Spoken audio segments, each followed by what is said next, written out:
¿Qué tal, amigas y amigos? Muchos de ustedes, con motivo del año de San José, me han pedido que les hable de la vida de San José y precisamente voy a dedicar este video a ello. Fíjense que empezamos con el nombre.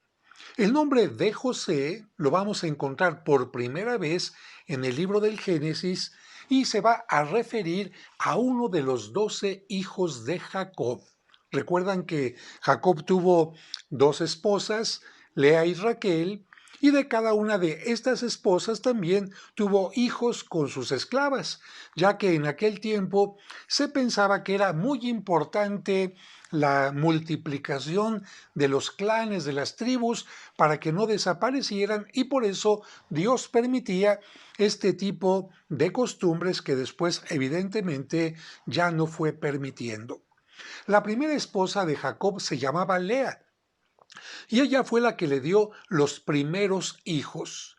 Sin embargo, Raquel, que era la esposa más amada de Jacob, le dio, antes de morir ella, dos hijos que fueron los que más quiso Jacob, José y el más pequeño, Benjamín.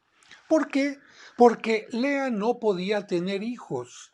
Y solamente hasta que Dios le permitió, ya hacia el final de su vida, alumbrar, dar en luz, dar la luz a los nuevos pequeñitos, entonces cambió totalmente su historia. Fíjense que precisamente Raquel va a tener, y así nos lo dice el libro del Génesis, capítulo 30, versículo 21, al hijo número 11 que va a ser José. ¿Qué dice este capítulo, este versículo 30-21? Dios me ha quitado la vergüenza de no tener hijos y me añadirá la oportunidad de tener otro. Precisamente la palabra José va a venir del verbo hebreo lejosif, que significa al mismo tiempo quitar o añadir, por lo que el verbo José significaría quitar o añadir. Un hombre muy raro, pero sin embargo, como el pueblo judío tenía la costumbre de ponerle a sus hijos nombres de los antepasados como Abraham, Jacob, Isaac, etc., en tiempo de Cristo, uno de los nombres también que mucho ponían los padres a sus hijos era José. Dicho de otra manera, era un hombre común, porque finalmente de José lo que nos interesa no es su nombre, sino su vida, su historia, su legado, su fe, y eso es precisamente lo más importante. Pasamos ahora a la parte de los antepasados de José. Hay una gran diferencia entre lo que nos dice el Evangelio de San Mateo y lo que nos dice el Evangelio de San Lucas. Tú recordarás que tanto el Evangelio de San Mateo como el de San Lucas nos van a hablar de la descendencia del rey David. Y van a ir hablando el padre de este y de este y de este y de este hasta llegar a José. El Evangelio de San Mateo nos dice que el papá de José se llamaba Jacob y el Evangelio de Lucas nos dice que el padre de José se llamaba Eli. Aquí hay una diferencia, pero no es tan importante porque finalmente de lo que se tratan estas descendencias o ascendencias, según las veas hacia abajo o hacia arriba, es de dónde procedía José. Y lo más importante es que él era descendiente del rey David. ¿Para qué? Para que precisamente por su descendencia surgiera Jesucristo, que tenía que ser de ascendencia real, descendiente del rey David. Y precisamente por eso a Jesucristo le gritaban en alguna ocasión: Jesús, hijo de David.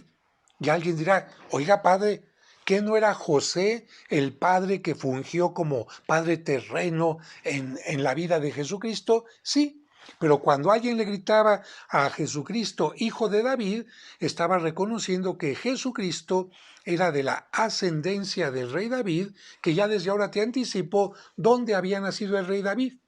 Era pastor, y los pastores tenían a su cargo las ovejas en una población muy conocida que se llamaba Belén. Así que si te pregunto a ti, ¿dónde crees que nació David? En Belén. Y si José era descendiente del rey David, ¿dónde crees que haya nacido? Precisamente en Belén. ¿Cómo sabemos que José nació en Belén? Porque nos lo va a decir el Evangelio.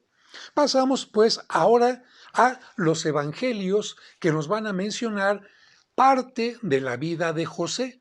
Una parte muy limitada que vamos a decir, ha sido la más importante de la vida de José. Porque hay otras historias que no están en la Biblia, que vamos a llamar historias fantásticas o historias apócrifas que se encuentran en libros escritos en el siglo segundo, en el siglo cuarto o sexto y posteriormente. A estos libros les vamos a llamar los evangelios apócrifos, que sin embargo, fíjate bien, tuvieron mucha influencia en la gente, porque curiosamente durante un tiempo se pensaba que la Biblia no la podía leer cualquier gente. Era necesario que tuvieran alguien que les ayudara a interpretarla para que no cayeran en errores, en herejías, en problemas. Sin embargo, los libros apócrifos, por no estar dentro de la Biblia, por ser historias fantásticas y a veces como cuentos, la gente los podía leer sin ningún problema. De tal manera que estas historias de los libros apócrifos, mucha gente las conocía. No te voy a hablar de todo lo que nos dicen los evangelios apócrifos de José, sino lo más importante antes de hablar de los evangelios canónicos, que sí nos van a hablar de la verdad sobre San José. Libros apócrifos. Nos van a decir que la Virgen María, desde que tenía 3 años, fue llevada al templo y que ahí en el templo de Jerusalén va a permanecer hasta los 12 o 14 años, cuando llegue el momento en que ella tenga ya que casarse, porque va a tener su primera menstruación y ya no podía vivir en el templo porque esto mancharía el templo. A la Virgen María le van a preguntar si quiere casarse y ella va a decir, no, yo quiero dedicarme totalmente a Dios, quiero seguir virgen como hasta ahora lo he sido. El sumo sacerdote y sus acompañantes toman en cuenta esta petición y entonces dicen, vamos a buscar a 12 ancianos que no necesiten tener ya relaciones sexuales con una mujer para que respeten a María en su virginidad, respeten su decisión. Pero estos ancianos tienen que ser totalmente probados. De tal manera que aquí ya encontramos un punto importante en que los artistas, los pintores especialmente, se van a basar para representar a San José. Ancianos, fíjate, e incluso viudos para que no tengan ningún problema de tener una tentación con María. Así que a San José, en los primeros siglos del cristianismo, y vamos a decir que hasta el Renacimiento, se le va a representar viejito, con barbas, muy canoso, con un cuerpo incluso bastante débil, a diferencia de María, una mujer joven, una mujer bella. ¿Qué nos dice los evangelios apócrifos? Que José era viudo, que tenía 4 hijos y que se dedicaba al oficio de carpintería. Te repito, estas son historias apócrifas. Que cuando llega al templo juntamente con los 12 ancianos, los sacerdotes van a decir, para elegir al que va a acompañar a esta virgen, vamos a hacer oración y cada uno de ustedes, de los 12 ancianos, van a traer su vara.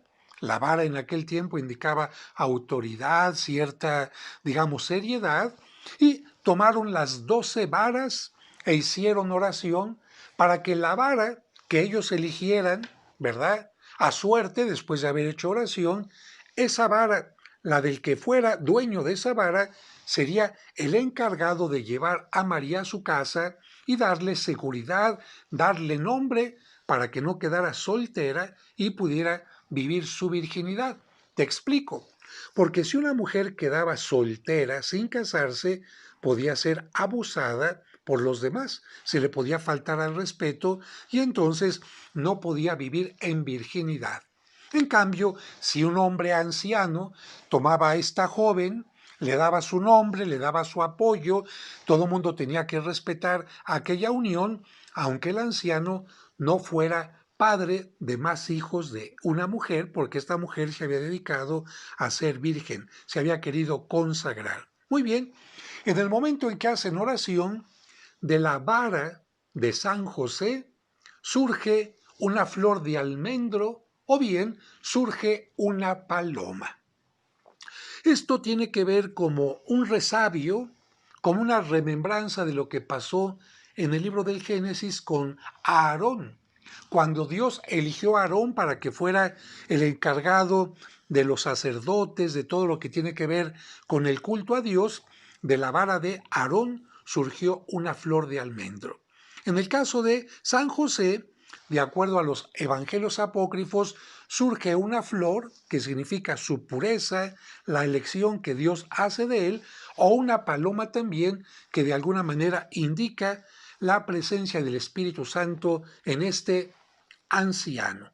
Precisamente por eso, por su pureza, por esta elección, a San José, en general en la pintura o en la escultura se le representa con una vara y que tiene una vara florecida, con una flor blanca de almendro o de azucena en referencia a la promesa. José se va a llevar a María a su casa, ya ha quedado delante de los sacerdotes que la va a respetar, que por lo tanto en María no va a haber ningún embarazo, y una vez que José ya la ha llevado a su casa para darle su nombre, su apoyo, él se va a trabajar. Pero mientras él está trabajando, aparece ya algo que nos menciona el Evangelio de San Lucas. El arcángel San Gabriel se le aparece a María y le dice: Dios te ha elegido para que seas la madre del Mesías. María se pregunta cómo. De alguna manera tiene cierto temor, pero el ángel le dice: no te preocupes, este hijo será hijo del Altísimo. Por lo tanto, tú te mantendrás virgen. Dios no quiere que rompas tu voto de virginidad. Muy bien, María lo acepta y en ese momento el Hijo de Dios empieza a encarnarse en su vientre. Y el vientre va a empezar poco a poco a abultarse. Pero cuando regresa a José, después de haber estado fuera varios días de su casa, se entera que María está embarazada. ¿Qué le va a decir José a los ancianos, a los sacerdotes del templo? ¿Que él no cumplió su promesa? ¿Es lo que le va a decir? ¿O va a decirles que entonces que María, en su ausencia, tuvo relaciones con otro hombre y por lo tanto ambos casos son totalmente delicados? Sin embargo, hay una gran diferencia. Si José dice que él fue el que, vamos a decir, faltó a la promesa, va a perder su prestigio ante los sacerdotes, ante el templo, de buen hombre, de buen honrado, de hombre honrado, y también va a perder el respeto ante la comunidad. ¿Cómo es posible que haya faltado a una mujer que decidió consagrarse a Dios? Además, le faltó el respeto a Dios por no haber respetado a esta virgen. Pero había una situación peor todavía. Si José va ante los sacerdotes y les dice: yo me he mantenido fiel, esta mujer es la que no cumplió su promesa y tuvo relaciones con otro hombre, ¿saben cuál era la consecuencia? Los sacerdotes iban con María, la acusaban de haber faltado a una promesa, de haber faltado a su esposo, de haber faltado al matrimonio, de haber cometido un acto gravísimo de adulterio.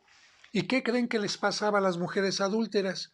¿Se acuerdan lo que dice el Evangelio de a una mujer que descubrieron en flagrante adulterio? Efectivamente, se sacaba del pueblo y se le mataba a pedradas. Ese era el futuro de María si San José decía: este hijo no es mío. De tal manera que José podía haberse llenado de orgullo, de decir, yo soy hombre, no permito que se me falte al respeto, yo prometí cuidar a esta mujer, lo juré ante Dios y esta mujer me faltó al respeto, fue infiel ante el marido y ante Dios y ante los sacerdotes, merece ser lapidada. De acuerdo a la ley judía, José hubiera actuado totalmente bien. Sin embargo, y aquí vemos ya la grandeza de José, no necesitamos muchas palabras, mucho texto, muchas cosas escritas de San José para entender simplemente con esto que les comento ahora, que José tenía un gran corazón, que José tenía un gran respeto a la mujer, que José tenía un gran respeto a la vida de un pequeño niño que estaba en el vientre de su madre y que no sería capaz de permitir que se asesinara a una mujer, aun cuando hubiera sido adúltera, y mucho menos a un bebé que estaba en el vientre de aquella mujer, porque el asesinato sería doble. Asesinaban a la madre, pero también asesinaban al supuesto fruto del pecado. Dos vidas que José pudo haber pedido que se quitaran y bajo la justicia divina, bajo la verdad, etc. Y sin embargo, José no tuvo esta decisión. José en todo caso dijo, me voy a echar la culpa yo, voy a decir que yo fui el canalla y para evitar conflictos con María y con los sacerdotes, me voy a ir del pueblo, voy a tener que renunciar a mis hermanos judíos, voy a tener que renunciar a mi población, voy a tener que renunciar el poder asistir al templo y muchas cosas más porque si me voy de este lugar es para vivir no sé cómo. Sin embargo, José prefiere esto. José prefiere esto, irse a otro lugar, pero que a María no le pase nada. Bien, hasta aquí nosotros estamos hablando de los apócrifos, pero empezamos ya ahora con los evangelios canónicos. Precisamente nos dice el Evangelio de San Mateo, capítulo 1, versículos del 18 al 25, que cuando José se entera que María está encinta, decide abandonarla y de alguna manera repudiarla en secreto, que nadie se entere. Si María hizo algo, José dice, tú sabrás lo que hiciste, yo no le digo a nadie absolutamente mi repudio, ni que ha sido una mujer que actuó en una forma equivocada. Y cuando está en eso, José se queda dormido. Que a propósito, hay algunas imágenes de San José dormido, precisamente el sueño de San José, en las pinturas. Pero cuando José está dormido, escucha, oye una voz de un ángel que le dice, no desprecies a María, porque el hijo que lleva en su vientre es hijo del Altísimo. Sin embargo, quiero aclarar, no se dice, como en el caso de María, que un ángel se le aparece. No. No se dice como en el caso de los pastores que están velando en la noche de Navidad, que un ángel se les aparece. No. Se dice, José tuvo un sueño. Y yo te pregunto a ti, ¿quién te dice a ti que un sueño es algo verdadero? ¿Los sueños, sueños son? Pueden ser algo verdadero, pueden ser un deseo, pueden ser una alucinación, pueden ser producto de la imaginación, lo que tú quieras. Pero un sueño no es algo real. Y sin embargo, José cuando despierta, por ser un hombre de fe, y por entender que a veces Dios nos puede hablar de distintas maneras, en un acontecimiento, en otro, en un accidente, en una calamidad, etc., José entiende que Dios le está hablando. Pero Dios le podía hablar también en lo que le decía la ley judía. Haz que se castigue a María. Y José, entre el castigo a María y entre el salvar a María, decide decir, este sueño fue para mí un mensaje de Dios. Este sueño para mí es la certeza de que María, conociéndola, no pudo haberme hecho. Este sueño es la certeza de que María lleva realmente en su seno a alguien que no es producto de una relación humana. Y con esto yo quiero recordar aquella frase que dice que para el que tiene fe, para el que ama, fíjate, una simple, una simple prueba, una simple sencilla, es suficiente para no dudar. En cambio, para el que no ama, miles de pruebas no son suficientes para tener una certeza. Para José, María, en su forma de ser, su estancia en el templo, su manera de orar, seguramente tantas cosas que no nos dice la Sagrada Escritura que emanaba la Virgen María, para José fueron la prueba de que esa mujer no había cometido ningún pecado. Ya desde aquí, San José tiene mucho que enseñarnos, porque nosotros generalmente buscamos pruebas para condenar, pruebas para calumniar, pruebas para desdeñar, pruebas para denigrar al otro. Y San José nos dice, no, yo miré con la misma mirada con la que Dios nos ve. Y si María hubiera sido una pecadora, seguramente José la hubiera visto con misericordia, como al principio quiso hacerlo. Pero más adelante, lleno de Dios, José vio a María como una mujer limpia y sin mancha. Y esta enseñanza sería la segunda. José nos enseña a ver a María, la limpia, sin mancha, la inmaculada, de esa manera y defender también, por supuesto, su virginidad.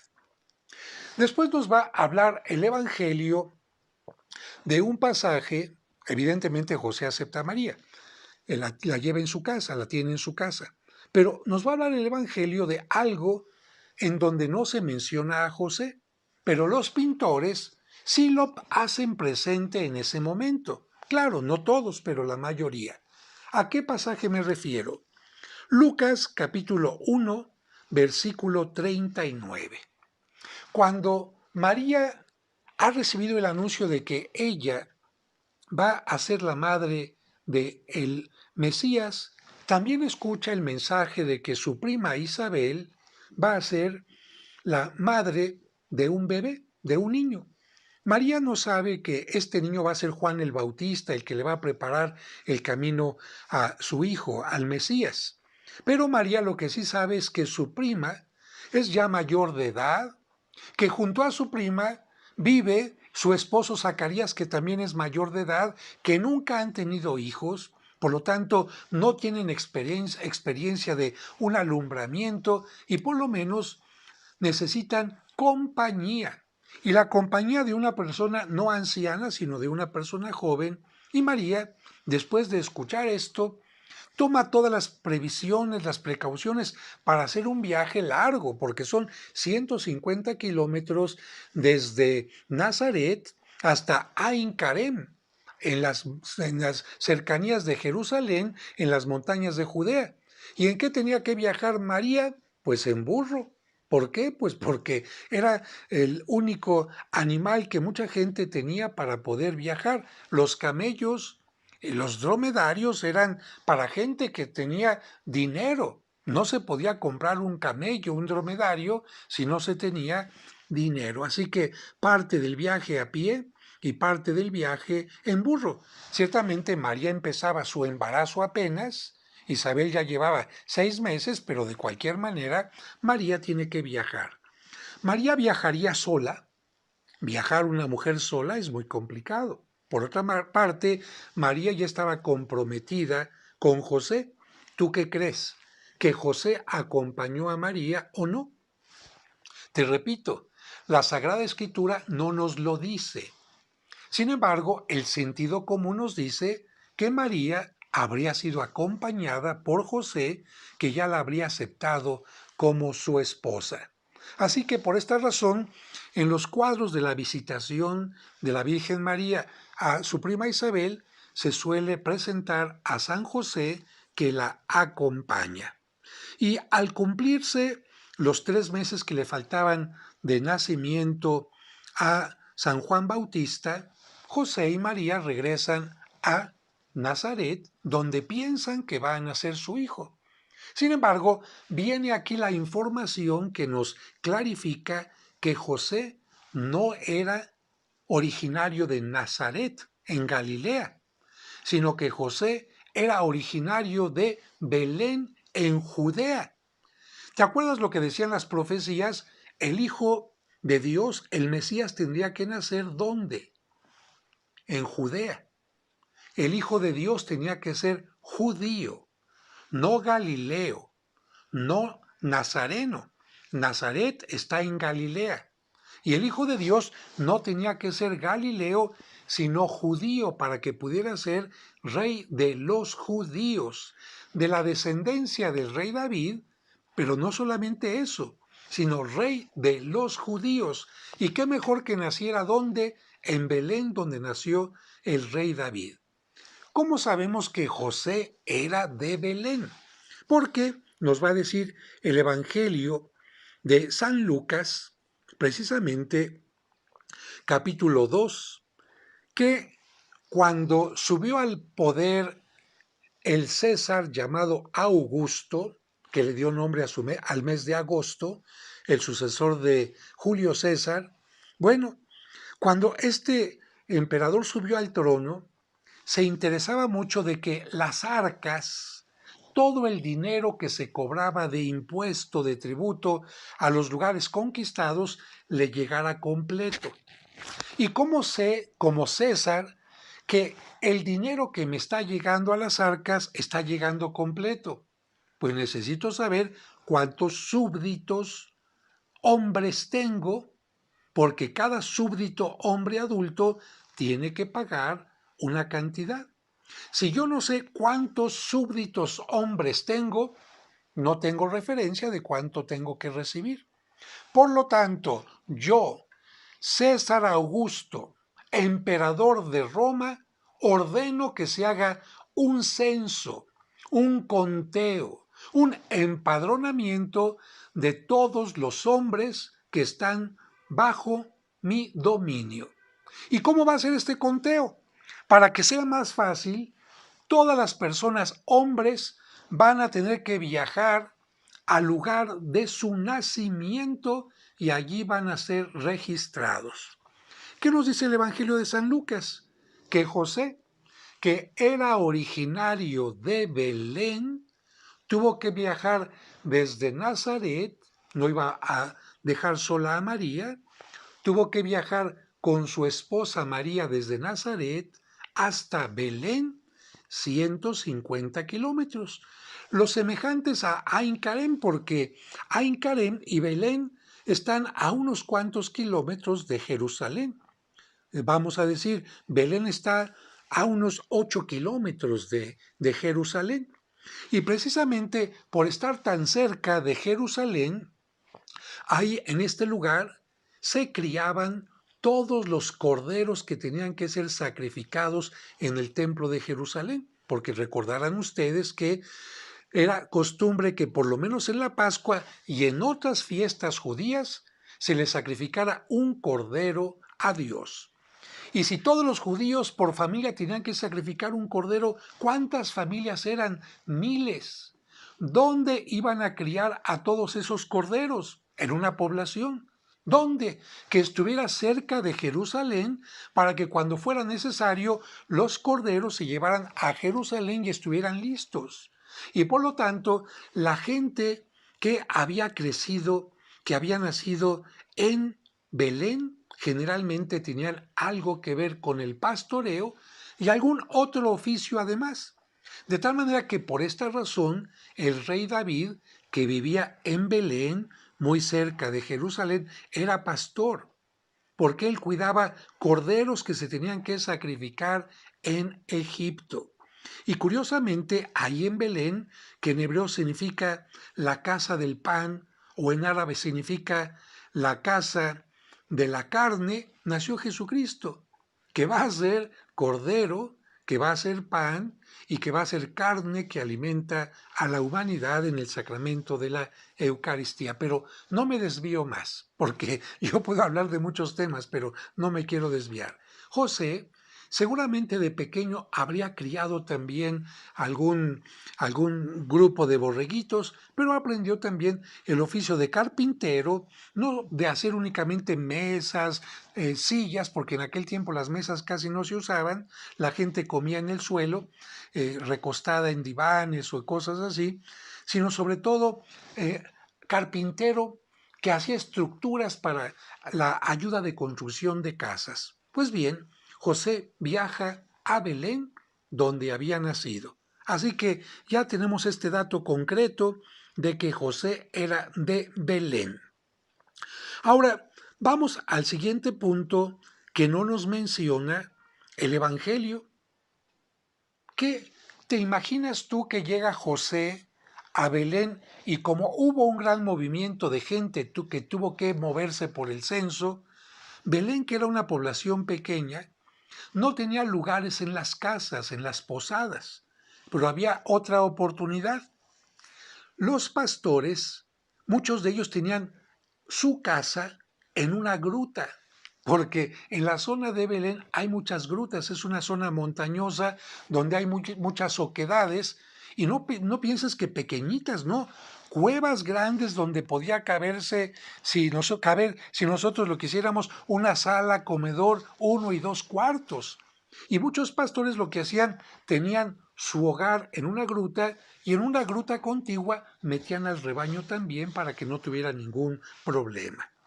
Nos dice la tradición, incluso la gruta de la Natividad es donde se construyó la iglesia de la Natividad en Belén, está construida sobre una gruta, porque la tradición nos dice que en una gruta nació el Hijo de Dios. José no encontró con María una casa donde pudiera nacer el Hijo de Dios y entonces se encontró una gruta sencilla donde seguramente había animales. ¿Por qué? Porque había un pesebre. ¿Qué es un pesebre? Como dicen los italianos, una mangiatoia.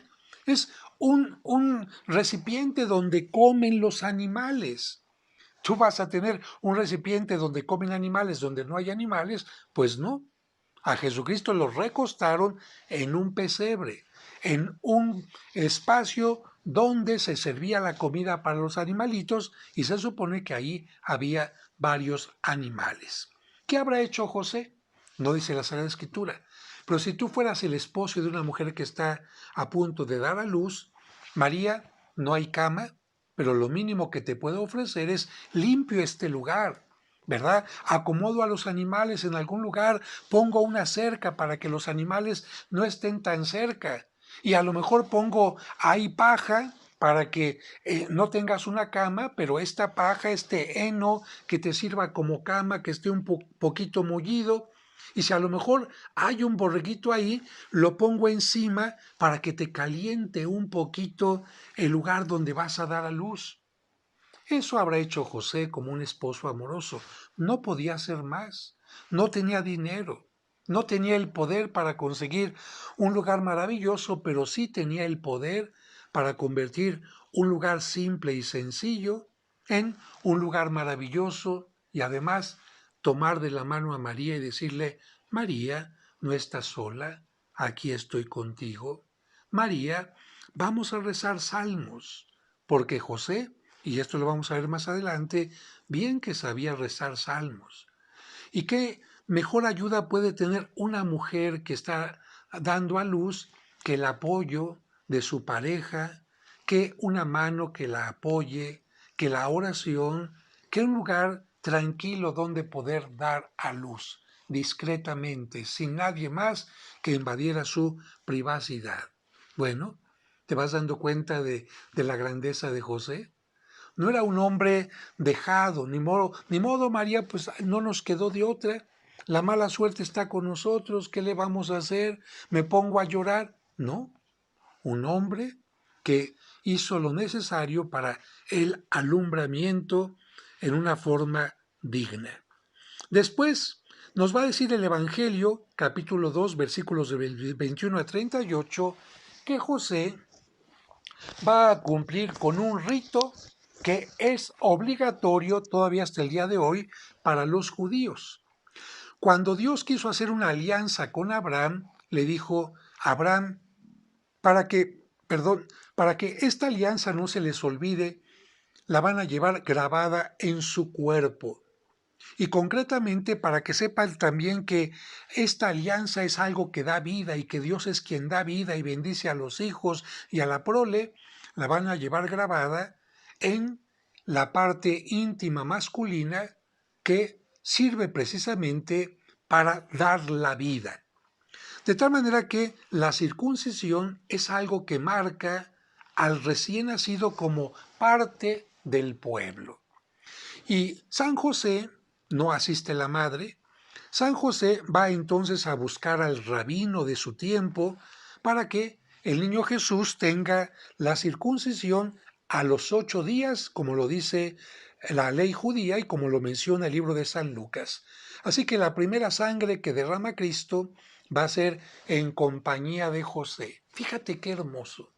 Cuando llora el niño por la circuncisión, porque evidentemente tiene que ser dolorosa, ¿quién estaba ahí para calmarlo? ¿Quién estaba ahí para arrullarlo? ¿Quién estaba para decirle, no estás solo, mijo? Y estoy seguro que así como en la circuncisión, cuando el niño fue creciendo y se caía, tenía algún momento de tristeza, tenía quizás algo que le había hecho daño al estómago, sintió quizás un poco de miedo por algo, San José, como el padre lo hace generalmente para dar seguridad, fortaleza al hijo, José estaba ahí. Jesús, aquí estoy contigo. Jesús, aquí estoy contigo como lo dice mi nombre, para añadir confianza, para añadir lo necesario en esta casa, para añadir la fe, para añadir todo lo que Dios ha puesto en mis manos, o bien para quitar el miedo, para quitar la incertidumbre, para quitar en la manera de lo posible el dolor. Qué hermoso, a mí me gusta mucho esta imagen de José, que evidentemente no era la de un ancianito como lo pintan los pintores, no, un hombre fuerte, seguro, que cargaba a Jesucristo y lo levantaba con tanto cariño, es José el que lo lleva a la circuncisión. Y más adelante también lo menciona el capítulo 2, versículos del 21 al 38, va a acompañar a María porque José es padre y es esposo, a la presentación en el templo. Recordarán ustedes que dice el libro de Levítico que cuando una mujer daba a luz quedaba impura por haber derramado sangre y tenía que esperar 40 días si había dado a luz a un hijo y 80 días si había dado a luz a una hija. Sí, lamentablemente eran un poquito, vamos a decir, discriminadores. Se consideraba que un hijo no era tan grande la necesidad de purificarse, pero en cambio, si había sido una niña la que había nacido, había que purificarse durante 80 días. La mujer tenía que llegar al templo de Jerusalén con 2 animalitos, uno al que se le quitaba la vida y con la sangre de este se rociaba a una palomita para que fuera liberada, y de esta manera María quedaba purificada y el niño también, se estaba diciendo, el niño de alguna manera quedaba purificado por la sangre de la palomita. Esto nos va a anunciar que Cristo con su sangre va a purificarnos también a nosotros, pero eso más adelante y no me desvío. José le va a decir a María, bueno, pues vamos a llevar los animalitos, vamos a presentarnos, pero cuando llegan al templo, un anciano reconoce en ese niño al Mesías y le va a decir a María que ella va a sobrevivir al momento en que Jesucristo se ha crucificado. y sin palabras, nosotros lo entendemos, le va a decir a José, o mejor dicho, no le va a decir ni siquiera, pero nosotros lo sacamos como conclusión que él va a morir antes de la pasión de Cristo. ¿Por qué? Porque este anciano llamado Simeón va a decir, este niño es la luz de las naciones, viene para gloria de Israel, etc. Y le dice a María, y a ti una espada te atravesará el alma. ¿A qué se refiere? Que María, cuando vea que a Cristo en la cruz le están atravesando el costado, María como madre sentirá que están traspasando el costado de Cristo. En cambio, no le dice a José, o no dice, a ti María y José, una espada les traspasará el alma, ¿no? Por esta razón entendemos que José no estaría presente en el momento del Calvario. Y claro, lo entendemos también porque no se nos dice que María estaba recostada, bueno, recostando la cabeza sobre José, o que José la estaba abrazando, o que se sentía fuerte ante José. Nos dice el Evangelio que María estaba junto a Juan. Y no le dice Cristo a José desde la cruz, Padre, te entrego a mi madre, o Padre, cuida a mi madre. No, como ya no está José, entonces Cristo tiene que entregar a su madre que se ha quedado viuda, porque no hay otros hermanos a José, digo, a Juan. Si José hubiera tenido otros hijos, y si María hubiera tenido otros hijos, seguramente Cristo le hubiera dicho entonces a la Virgen María, Madre, te entrego con mis otros medios hermanos o hermanos, ¿no? O le hubiera dicho también a José, te la entrego juntamente con tus hijos, pero no, se la entrega a Juan. Vamos a la siguiente parte, capítulo 2 de San Mateo, versículo del 1 al 12. La llegada de los magos. Cuando llegan los magos a adorar al niño y le entregan los dones de oro, incienso y mirra, se nos dice que los padres simplemente se quedan admirados. Pero viene la parte de continuación.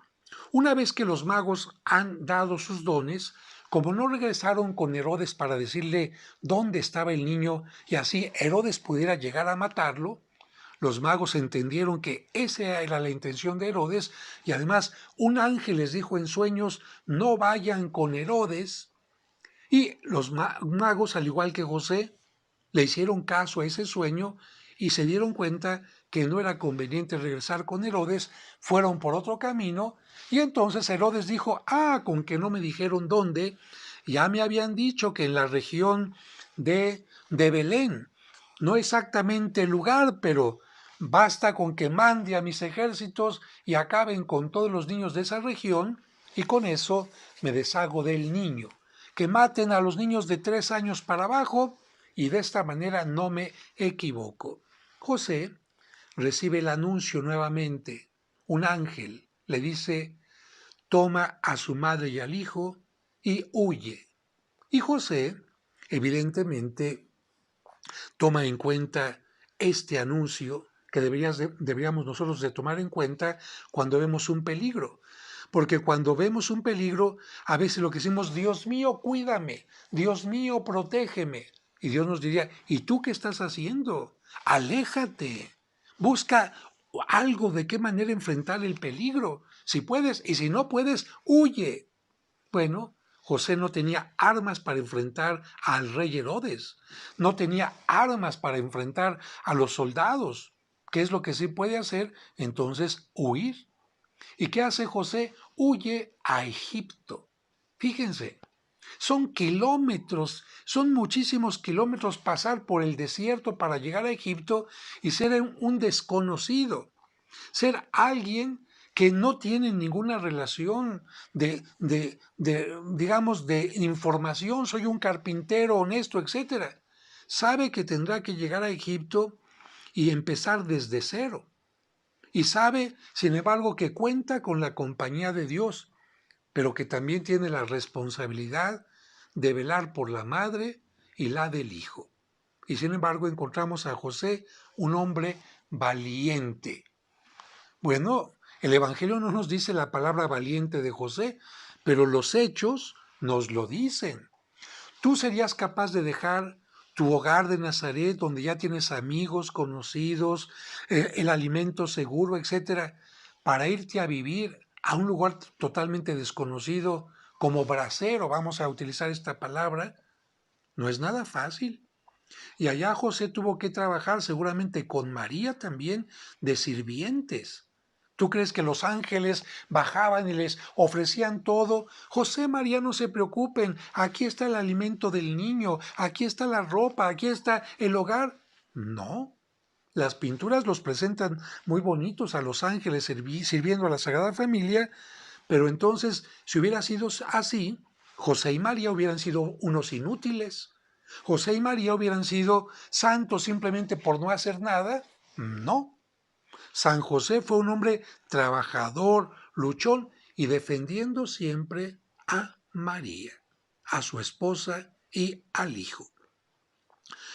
3 años más o menos en que murió Herodes para que José pudiera regresar.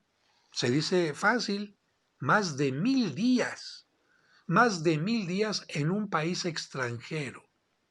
Qué difícil, sin poder ir al templo de Jerusalén, a las fiestas judías, a la Pascua, a la fiesta de los tabernáculos, a la fiesta de esto y de aquello más. Pero José sabía que más importante para él en ese momento era el culto en su hogar, alabar a Dios a través de su esposa, a través de su hijo y por supuesto a través de lo que él sabía perfectamente bien, que eran los salmos y otras partes de la Biblia, y respetar el Shabbat, respetar el día sagrado, el sábado, para los judíos. Bien, van a regresar a Nazaret, nos va a decir la Sagrada Escritura, Evangelio de San Mateo, capítulo 2, versículo 23, que el niño va creciendo en la edad, fe, gracia, sabiduría. Y nada más por así, por crecer, porque pasa el tiempo, no.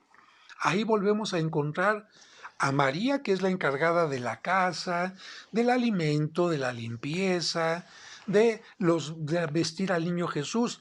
Pero ¿quién es el que lleva el dinero para vestir?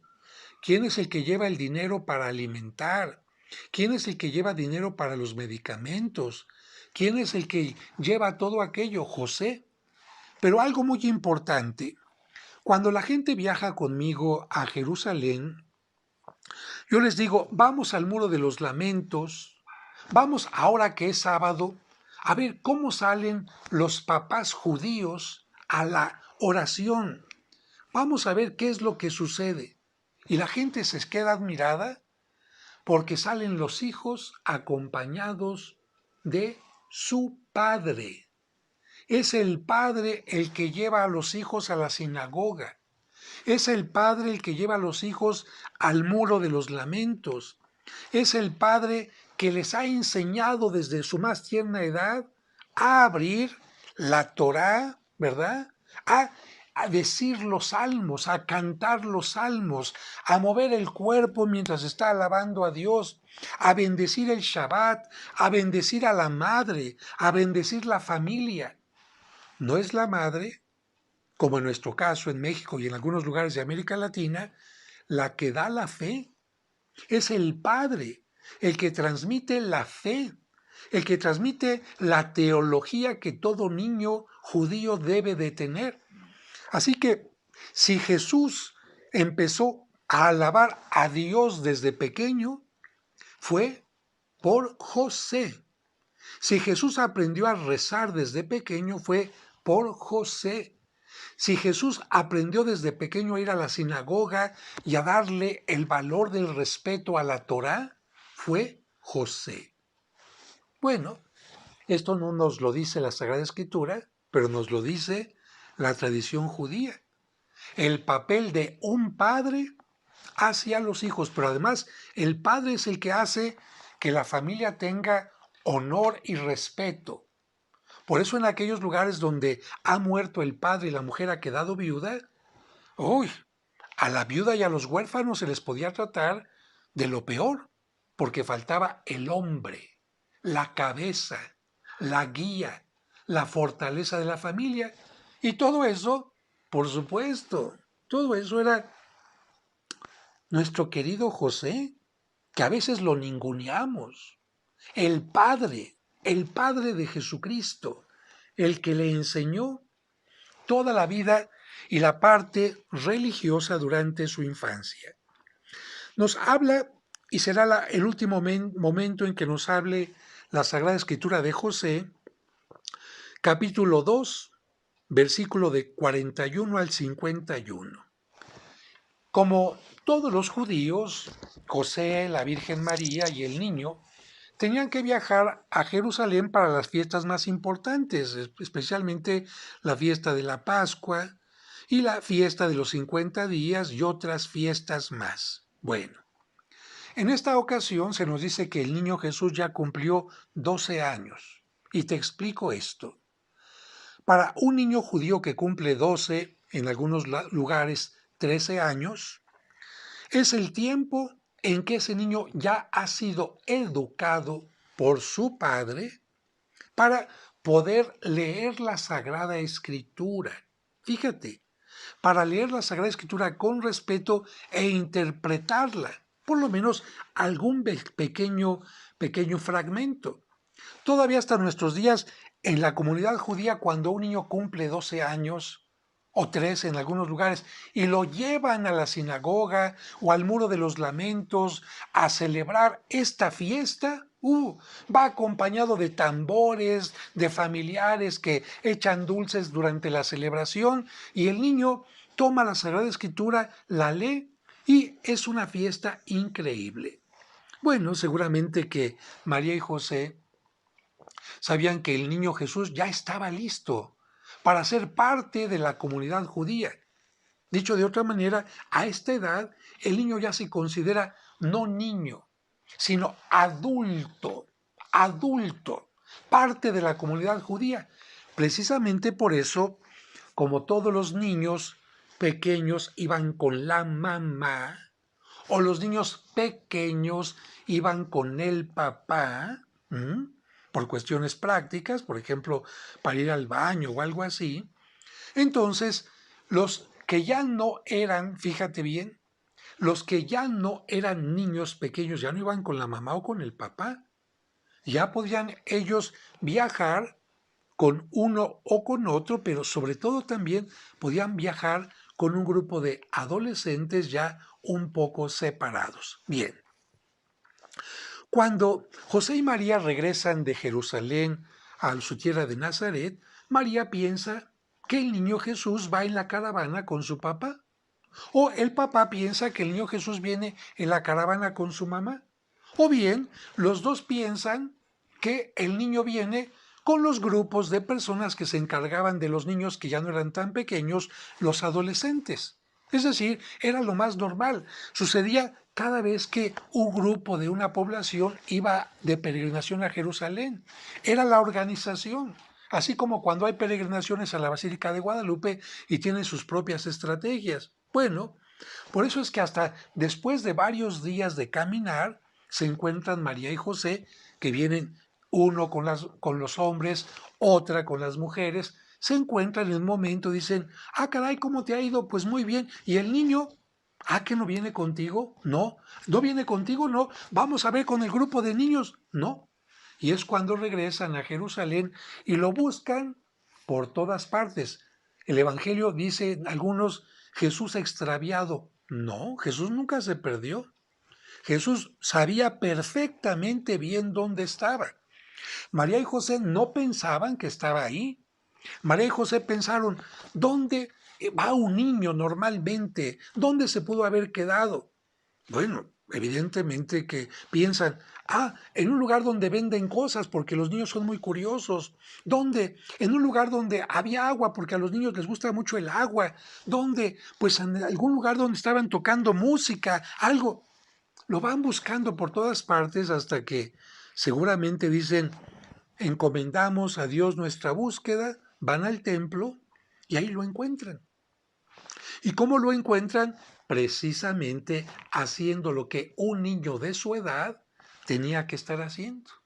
leyendo e interpretando la Sagrada Escritura, o bien escuchando a los doctores, es decir, los maestros de la ley, los maestros de la Sagrada Escritura, escuchándolos y haciendo sus comentarios. Lo que indica que Jesús a los 12 años empieza a tener conciencia poco a poco de que Él es el Hijo de Dios. Antes no tenía esa conciencia. Como era Dios, pero también era hombre, la conciencia de Cristo se va desarrollando poco a poco como nosotros. ¿O tú sabías realmente cuando eras niño quién eras? ¿Qué es lo que ibas a hacer? ¿Cuáles eran tus inquietudes, tus valores, tu meta en la vida? No.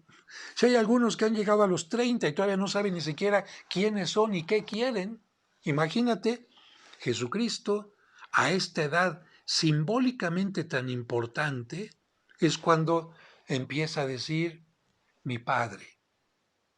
Y cuando este niño empieza a decir, sí, tengo una autoridad a quien tengo que obedecer, que es José, a quien he estado sujeto durante todo este tiempo, pero voy entendiendo que no por faltarle el respeto a José, no por hacerlo a un lado, no porque no sea importante, sino porque hay una prioridad mucho mayor que se llama Dios, amar a Dios por encima de todas las cosas. Entonces ¿no sabían que debo de estar en las cosas de mi Padre? Ahí Jesucristo va a ir poco a poquito teniendo más claridad. José y María se quedan admirados de lo que Jesucristo empieza a decir, porque José sabe que aunque ha recibido educación, él, Jesucristo, ya está en un nivel totalmente distinto. Regresan a Nazaret, nos termina diciendo el Evangelio, ahí crecía bajo la autoridad de sus padres. Qué importante, Jesús respetando a sus padres, Jesús respetando a María y a José.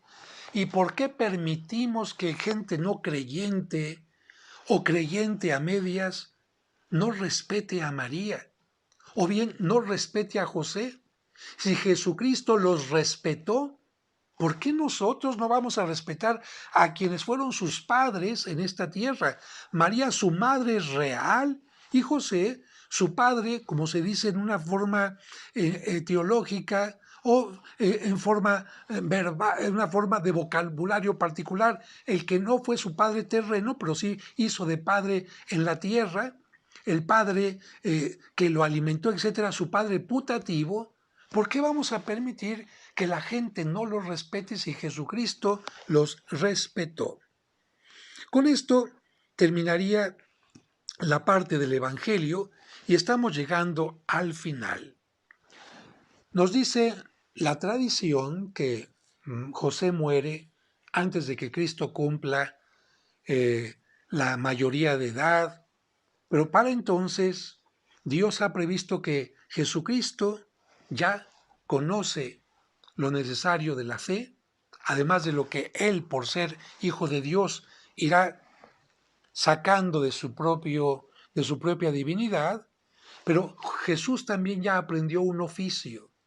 Muere el Padre, el que da el alimento, pero ya ha dejado la forma en que el Hijo no solamente se alimente, sino que alimente también a su madre. Otro ejemplo importante para aquellos papás que piensan que hay que darles todo y siempre a los hijos, lo que quiera el hijo, lo que quiera, lo que quiera. No, José le enseñó a Cristo que el trabajo es algo que santifica y que el trabajo es un servicio y que el trabajo es algo que honra a la familia. Y entonces ya nos imaginamos a José así como lo enseñaba. A ver, vamos a repetir el Salmo. Esto, el Señor es mi pastor, nada me falta. A ver, Jesús, toma esta herramienta, tómala, siéntela, golpea esta pieza, haz esto, aquello más. Y el niño, aprendiendo a manejar las piezas, convirtiéndose también en un diestro como su padre. Fíjate, el Evangelio apócrifo, los evangelios apócrifos nos dicen que José no era sabio ni hábil, a tal grado que incluso en alguna ocasión, lleno de cierta impotencia y de cierto enojo, le jala la oreja a Jesucristo y Jesucristo casi lo maldice y se le pone al tú por tú. No, el Evangelio real nunca nos dice eso. El Evangelio apócrifo nos dice que José era mal hecho, no hacía bien su trabajo y que en una ocasión que le pidieron un trabajo muy importante, como lo dice el Evangelio árabe de la infancia de Jesucristo o de José el carpintero, que Jesucristo tiene que llegar y tocar las tablas para que todas aquellas tablas mal hechas se pongan bien. Qué falta de respeto a José de este Evangelio apócrifo. ¿Tú crees que que Dios iba a elegir a un hombre mal hecho, a un hombre que hacía mal su oficio de carpintero, como padre de su hijo? No, por supuesto. Aquí lo primero que todo mundo diría, a ver, ¿cómo es esta persona en su oficio? Y sabré si es bueno en su casa. Si esta persona es responsable, cumplida, puntual en su oficio, lo más seguro es que sea una persona decente, honrada, en la cual pueda yo creer. Así que tuvo Jesucristo al mejor maestro para el oficio, pero cuando llegó ya el momento en que Jesús podía hacer todo, muere José. ¿Cómo murió? No sabemos. ¿De qué murió? No sabemos. ¿Qué edad tenía? No nos interesa, no nos importa. Como pueden ver, estamos viendo lo más importante de la vida de José. No detallitos de cuánto medía, de qué color eran sus ojos, cuánto pesaba, qué comían. No, eso no es importante para admirar a una persona. Yo no admiro a una persona por su peso, por sus ojos, por lo que come, por cómo se viste, sino por su obra, por su obra. Y si Dios lo eligió, bueno, yo no sé por qué no se le ha dicho, pero si el arcángel Gabriel le dijo a María, Dios te eligió porque eres la bendita entre las mujeres, y Isabel le dijo, eres llena de gracia, yo no sé por qué a José no se le ha dicho, si Dios te eligió, eres bendito entre los hombres y eres lleno de gracia también. Creo que estas palabras tendrían que equipararse porque tanto un padre como una madre son importantes. La madre es maravillosa, pero no es la única en la educación de un hijo. El padre es sumamente importante, especialmente en la educación de un hijo varón. Si José simplemente hubiera sido un adorno, Dios podía haber dicho que María sea una madre soltera. De cualquier manera, no necesitamos de José para que María quede embarazada. Entonces, la voluntad de Dios es que María sea una mujer soltera, una madre soltera, y tiene tantos talentos, tantas virtudes, que puede educar ella al hijo sola. Fíjate, yo no hago a un lado la fuerza, la valentía, eh, todo esto que hacen las mujeres solteras, las madres solteras para educar a un hijo. No lo desprecio. Sin embargo, si Dios quiso que en la familia hubiera un hombre y una mujer, es porque el niño necesita también una parte paterna para quedar integrado de la mejor manera. Y no estoy diciendo que los niños que fueron educados únicamente por su mamá estén mal. Lo que yo digo es, si están bien, imagínense cómo estarían si hubieran tenido también una parte paterna ejemplar. Creo que queda claro esto, ¿no? Así que, bendito entre los hombres, lleno de gracia, San José. Y concluyo diciendo, ahora sí, la Biblia habla poco de San José. Yo digo, a ver, acepta a María bajo esas circunstancias. Es el encargado de la educación religiosa. Es el proveedor de la casa, el que enseña un oficio, el que protege a María y al niño, especialmente en las adversidades, el que le da la imagen paterna a Cristo, de tal manera que Cristo cuando le preguntan, queremos saber cómo es Dios, porque algunos le dicen Yahvé, Elohim, Adonai, y Cristo dice, qué importante es la figura de un papá. ¿Saben lo que hace un papá? No solamente da la vida, no solamente guía, acompaña, protege, sana, enseña un oficio, etcétera, etcétera. Bueno, si pudiéramos comparar a Dios con algo, con alguien, Dios es un padre. De tal manera que Jesucristo habrá pensado, cuando ustedes se dirijan a Dios y digan la palabra Padre, automáticamente va a llegar a su mente, como llega a mi mente, la palabra de mi padre José. Qué homenaje de Cristo para San José. Qué homenaje de Cristo para todos los papás cuando les dijo, si piensan en Dios, piensen en un padre. ¡Qué maravilla! ¡Qué maravilla! Con eso Jesucristo está alabando a Dios y a su Padre de una manera increíble. ¿Por qué a San José se le considera patrono de la buena muerte? Porque cuando murió José, ¿quién creen que estaba a su lado? Su esposa, María. ¿Y quién más? Jesús, su hijo. ¿Se imaginan que cuando yo tuviera mi muerte contara con la presencia de María y de Jesús? Yo diría, bendito sea Dios, qué consuelo, qué alegría, qué providencia, qué intercesores tengo.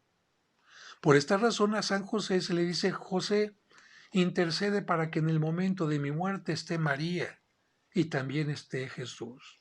Y no solamente ellos, José, también te pido que estés junto a mí para que intercedas por mí ante Dios.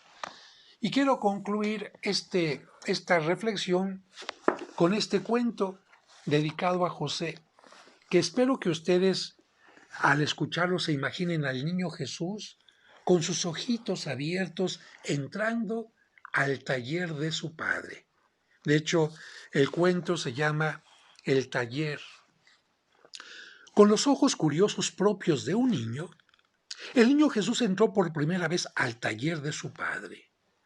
No estaba José, pero el Hijo de Dios admiró su taller, porque sabía que de ahí surgían los bienes con los que su padre terreno lo vestía y alimentaba. En silencio descubrió el orden de aquel sitio. Ahí aprendió la importancia del orden en el trabajo. Observó cada una de las herramientas y sus características, concluyendo que ninguna era igual. Así, aprendió que en la vida, como las herramientas, cada oportunidad, cada momento y cada persona es distinta, única e irrepetible. Se acercó a la madera y observó sus vetas. Acariciándola con la mano, distinguió las partes burdas y comprendió lo importante que es lijar las astillas y asperezas. Ahí aprendió que como en la madera, cualquier situación, problema o relación difícil se puede limar y mejorar con cuidado y tesón. Caminando por el taller paterno, descubrió los muebles fabricados por José. Estaban formados por tantas piezas distintas, pequeñas o grandes, pero todas las piezas importantes. Ahí descubrió la importancia de la unión y la organización, aprendiendo que no se puede excluir a nadie por humilde que sea. Mientras admiraba todo con atención, entró su padre. El pequeño observó que el trabajo de la jornada había coronado la frente de José con perlas de sudor. Entonces el carpintero le preguntó a su distinguido visitante, ¿te gusta mi taller? El niño, con una sonrisa y el movimiento de la cabeza, asintió. Luego el papá comentó, es muy pequeño en tamaño, pero yo lo hago grande con mi trabajo y mi servicio. Aquí las cosas siempre se hacen bien porque se hacen con amor. Soy feliz porque con el trabajo puedo alimentar y sostener a mi familia. Y además, la madera es tan noble que soluciona muchos problemas. El Hijo de Dios guardó en su corazón aquellas palabras y corrió a los brazos de José, que lo recibió con un fuerte abrazo. Jesús nunca olvidó aquel día en el taller, aquellos brazos fuertes y el aroma de la noble madera. Pasaron muchos años. José murió, pero Jesús nunca lo olvidó.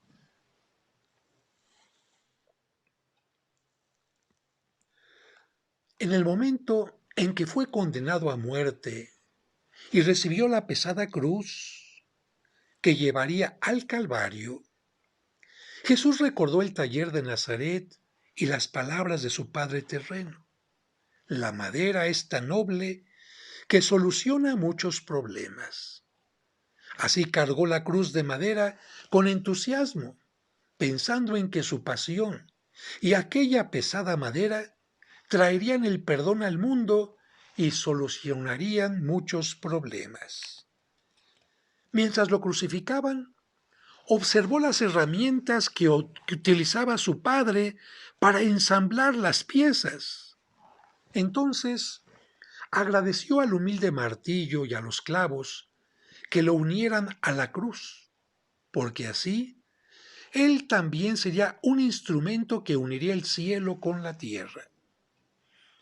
Poco antes de morir, el aroma a madera de la cruz lo hizo sentirse en el taller paterno, de tal forma que, cuando sus fuerzas desfallecían, sintió que José lo sostenía con sus fuertes brazos.